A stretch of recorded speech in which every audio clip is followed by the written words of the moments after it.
பூண்டு பேஸ்ட் எப்படி அரைக்கலாம்னு பார்க்க போகிறோம். இஞ்சி வந்து போட்டுக்கோங்க. ஒரு மிக்ஸியில் இஞ்சி தேங்காய் வெட்டி மிக்ஸியில் போட்டுக்கோங்க. எனக்கு வந்து இஞ்சி வந்து வெட்டி போடல, ஃபுல்லாக வந்துட்டு மிக்ஸி வந்து ஃபுல்லாக நடந்ததுனால நான் கொஞ்சம் அரைச்சிட்டு எடுத்துகிட்டு வந்துட்டேன். உங்களுக்கு பாதி தான் நினச்சி நீங்கள் போட்டு அரைச்சி வச்சுக்கோங்க. எனக்கு மிக்ஸியில் வந்து இஞ்சி ஃபுல்லாக வந்ததுனால நான் வந்து அரைச்சிட்டு அதுக்கு மேலே பூண்டு போட்டுவிட்டேன்.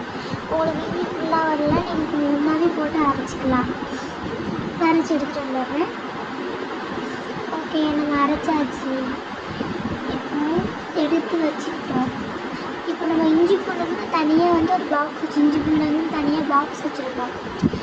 நம்ம இஞ்சி பூண்டு பால் அடிக்கிறது நம்ம எதுவும் யூஸ் பண்ண மாட்டோம். அதுக்குன்னு தனியாக நம்ம பாக்ஸ் வச்சுருக்கோம். நம்ம என்ன பண்ணுவோம், கொஞ்சோண்டு இருக்கும்போது காலியாகும் போது நம்ம அரைச்சிப்போம். உடனே அரைச்சதுக்கப்புறம் அதுக்கு மேலே நம்ம வச்சிடக்கூடாது. அதில் உள்ள இஞ்சி பூண்டை தனியாக எடுத்து வச்சுட்டு அந்த பாக்ஸ் நல்லா வாஷ் பண்ணிக்கணும். நல்லா வாஷ் பண்ணதுக்கப்புறம் அந்த பாக்ஸில் வைக்கணும். அந்த பாக்ஸ் சின்ன பாக்ஸ் இருக்கிறனால காண மாட்டேன்னு சொல்லி நான் வேறு பாக்ஸ் எடுத்துக்கிட்டேன். நல்லா ஃபஸ்ட்டு வச்சுக்கோங்க. குக்கிங்க்கு ஃபஸ்ட்டு தேவையானது வந்து இஞ்சி பூண்டு தான். மீனை தவிர கறி, சிக்கன், மட்டன், பீஃப் இது எல்லாத்தையுமே வச்சா இஞ்சி பூண்டு முக்கியமாக தேவைப்படுறது.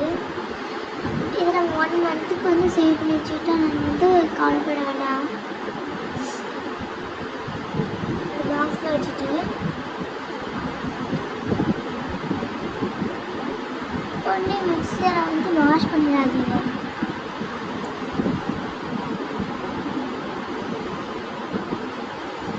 உடனே வந்து மிக்சரை வாஷ் பண்ணாமல் இன்னும் தண்ணி ஊற்றி அரைச்சி வச்சுக்கோங்க.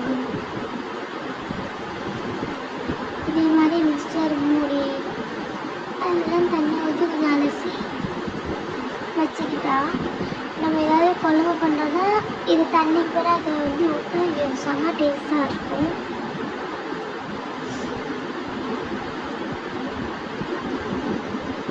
நம்ம குழம்பு வச்சுட்டு 1 கிளாஸ் தண்ணி ஊற்றுவோம்ல, அதுக்கு மேலே இதை ஊற்றிட்டு ஒரு 1/2 கிளாஸ் தண்ணி ஊற்றி செம்ம டேஸ்ட்டாக வந்து கூட்ட மாதிரி வந்துடும். அவங்க உங்களுக்கு குழம்பு மாதிரி வேணும்னா ஒரு 2 கிளாஸ் தண்ணி நீங்கள் வச்சுக்கலாம். இப்படி இஞ்சி பூண்டு வச்சா 1 மந்த்துக்கு வந்து கெட்டே போகாது. நீங்களும் இஞ்சி பூண்டு ட்ரை பண்ணிவிட்டு எப்படி இருந்துச்சு கமெண்ட் பண்ணுங்கள் மக்களே. பாய்.